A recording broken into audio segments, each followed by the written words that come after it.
आज Doubtnut app download करें। Doubtnut पर अपने सभी गणित, रसायन विज्ञान, भौतिक विज्ञान और जीव विज्ञान के डाउट्स का करो सफाया। बस प्रश्न की फोटो खींचो, एक ही प्रश्न को क्रॉप करो और तुरंत वीडियो सोल्यूशन पाओ। अभी डाउनलोड करें। प्रश्न है कि आवेश Q तथा द्रव्यमान M का एक कण x दिशा में वेग v से चलता हुआ एक ऐसे क्षेत्र में प्रवेश करता है जहां एक समान चुंबकीय क्षेत्र B z दिशा में है। तो इस क्षेत्र में x दिशा में कण दूरी d तक जाएगा, तो जहां d का मान है। तो आइए हल करते हैं इस प्रश्न को। चूँकि हम यहाँ पे एक देख सकते हैं कि आवेश Q और द्रव्यमान M का एक कण क्या कर रहा है, x दिशा में वेग v से चलता हुआ आ रहा है। तो मान लेते हैं कि वो इधर से प्रवेश करता है। ये Q का कण है और M द्रव्यमान का, Q आवेश तथा M द्रव्यमान का। अब जैसे ही वो इस क्षेत्र के अंदर पहुंचा, यानी कि y अक्ष से तुरंत इधर आया, तो वो देखता है कि जितना भी z है वो सारा z, मतलब जितना भी चुंबकीय क्षेत्र है वो सारा का सारा एक z दिशा में है, यानी कि चुंबकीय क्षेत्र z दिशा में है। हमें इस प्रश्न को, इस चित्र को थोड़ा 3D तरीके से इमेजिन करना होगा। तो यदि वो z यानी कि हमारी ओर है विद्युत क्षेत्र, यानी कि हम जिस स्क्रीन पर ये वीडियो देख रहे हैं वो स्क्रीन XY तल है और उससे हमारी ओर चुंबकीय क्षेत्र आ रहा है।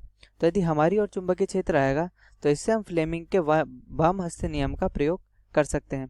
तो यदि हम फ्लेमिंग के वामहस्त नियम का प्रयोग करें तो हम आसानी से देख सकते हैं कि जैसे कण इस क्षेत्र के अंदर यहाँ तक पर पहुँचा तो उस पर इस दिशा में एक बल लगना प्रारंभ हो गया और कण चल रहा है हमारा इस दिशा में, यानी कि कण इस दिशा में चल रहा है और कण पे बल इस प्रकार लगना शुरू हो गया। तो कण क्या करेगा, कण करेगा एक वृत्तीय गति, यानी कि कण एक वृत्तीय गति करने लग जाएगा। और जैसे ही वो इस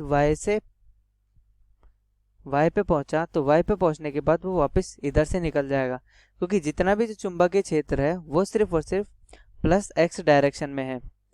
जैसे ही वो इस y लाइन को क्रॉस करेगा तो इधर से प्लस x डायरेक्शन खत्म हो जाएगी, फिर माइनस x शुरू होगी।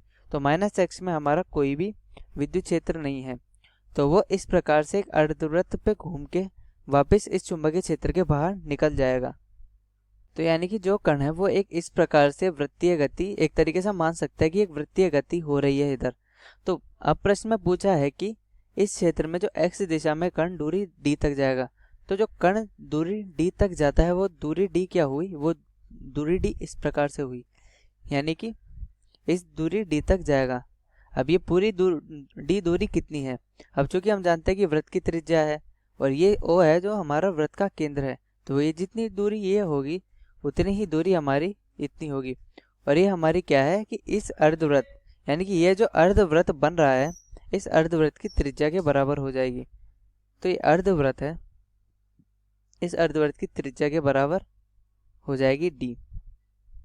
अब ये अर्धवृत्त की त्रिज्या कैसे होगी, अब चूंकि हम जानते हैं कि इस पर जो बल लगेगा ये F बल किससे लिखा जाता है, लॉरेंस बल से, जो कि QVB के बराबर होता है। ठीक है, हमने इधर सारी दिशाएं पहले से ही देख ली है, तो अब हम इधर सिर्फ और सिर्फ परिमाण से ही इस d का मान निकालेंगे। तो ये क्या होगा, mv² बट्टा r चूंकि इस अर्धवृत्त की त्रिज्या बनेगी जो कि d के बराबर है, तो v से v कट गया। तो यहाँ से d का मान हमारे पास क्या आया, mv बट्टा qb। तो यानी कि हमारे पास ये जो d का मान हो जाएगा वो mv बटा qb के बराबर हो जाएगा। अब हमें प्रश्न में mv qb सबके मान दे रखे हैं, q दे रखा है, m दे रखा है, b दे रखा है और b दे रखा है।